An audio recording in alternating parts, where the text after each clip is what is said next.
हो सकता। अब सौंपदिया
नृत्यन्तरूपात्मं वदेवं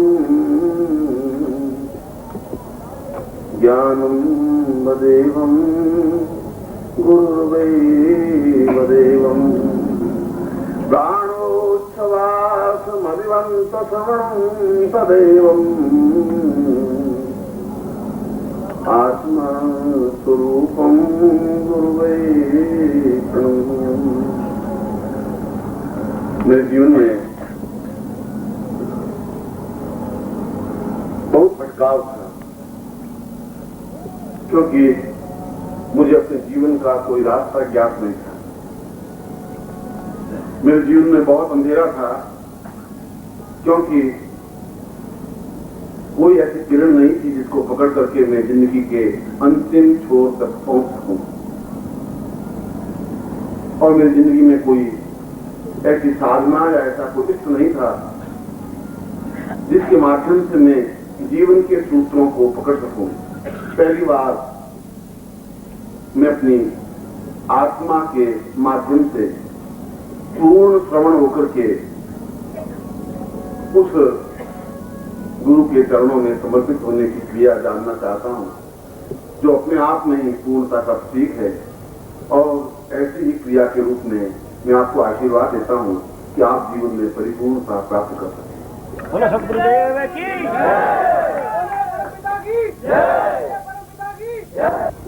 पतंजलि का श्लोक सामान्य श्लोक नहीं है, और इस श्लोक पर तीन उपनिषद लिखे गए। ऐसा कोई भी चिंतन, ऐसा कोई भी विचार नहीं जिस पर 3 उपनिषद लिखे गए हैं।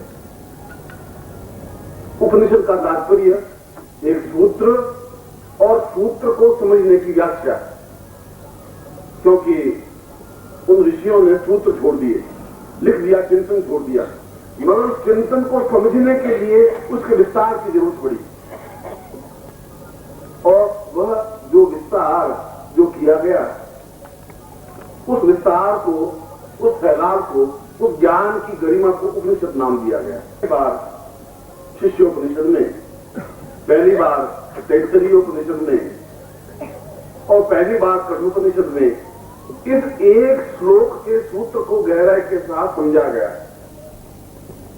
इसका तात्पर्य है कि यह श्लोक अपने आप में बहुत गूढ़ और गुणवत्ता रखता है, बहुत गहराई है इस श्लोक में। जरूर कुछ ऐसी बात है जो एक उपनिषद में इसको स्पष्ट नहीं किया गया है।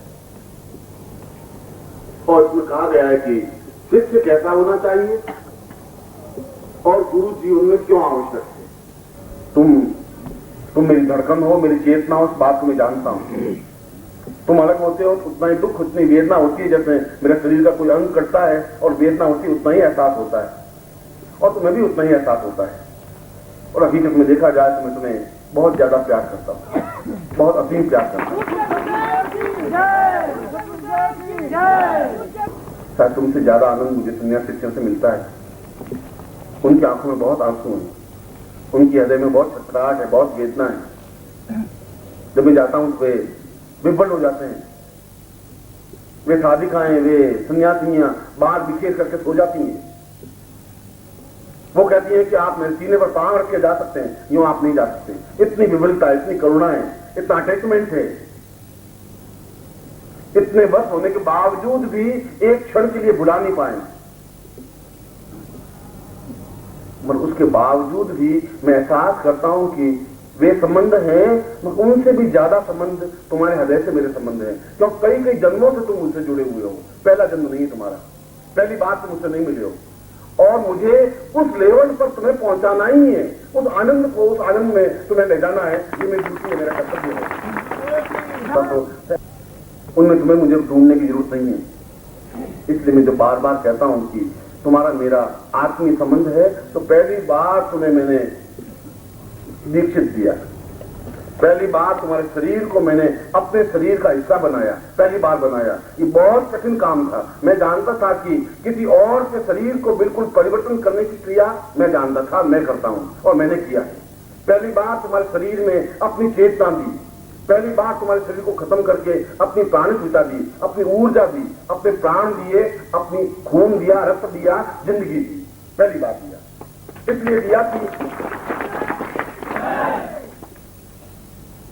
कि ये शरीर अपने आप में खोखला है, तो इस शरीर के माध्यम से उस मंजिल तक मैं नहीं ले जा सकता। और मैं चाहता हूं कि इस संन्यास और इस नवरात्रि के 7 दिनों में, 8 दिनों में जितनी बार भी मैं सिद्धाश्रम गया हूं, और हर बार यहां से वहां तक पहुंचने में, वहां से यहां तक आने में एक ही चिंतन रहा, तुम्हारा इष्ट तो गुरु होगा या तुम्हारा इष्ट तो जगदम्बा होगी। पर हकीकत में देखा जाए तो मेरा इष्ट तो तुम खुद हो, शिष्य हो। मैं तो तुम्हें अपनी जिंदगी का एक आधार, प्राण, चेतना मानी है। मेरा निश्चय किया है कि हर हालत में तुम्हें ले जाना है मुझे। और मैं बता दूं, तुम्हें जिंदगी में बहुत दृढ़ निश्चयी हिम्मतवान रहा। मैं जानता हूं कि मैं जब चैलेंज ले लेता हूं तो दुनिया को एकदम से सामने झुकाने में ही अपने आप में गौरव समझता हूं। दुनिया मुझे रोक नहीं सकती। मैं 2 टुकड़े हो सकता हूं, मैं बैंड नहीं खा सकता, झुक नहीं सकता। और जब निश्चय किया कि चाहे तुम कैसे भी हो, किसी भी हालात में हो, किसी भी प्रकार से हो, चाहे मुझे कुछ भी करना पड़े, अपने प्राणों को बिल्कुल समर्पित करना पड़े, मुझे समर्पित होना पड़े, मगर तुम्हें मैं अपने लेवल पर बना करके सिद्धाश्रम ले जाऊंगा ही, गारंटी के साथ। इतना नहीं, जब कृष्ण को कहा गया, ईश्वर ने कहा कि हम सब स्वर्ग में आरोहण करना चाहते हैं, इतने लोग, उसने कहा तुम्हें और कोई नहीं ले जा सकता। कृष्ण ने कहा मुझे क्षमता है तुम्हारे सबकी भार उठा करके उस स्वर्ग में आरोहण करने की। और इसीलिए जब अभी 3-4 दिन पहले सिद्धाश्रम में ये बात उठी कि ऐसा कैसे संभव हो सकता है, मैं उसी को, जो असंभव तुम समझ रहे हो, मैं उसी को संभव करके दिखाने की क्रिया में लगा हुआ हूं।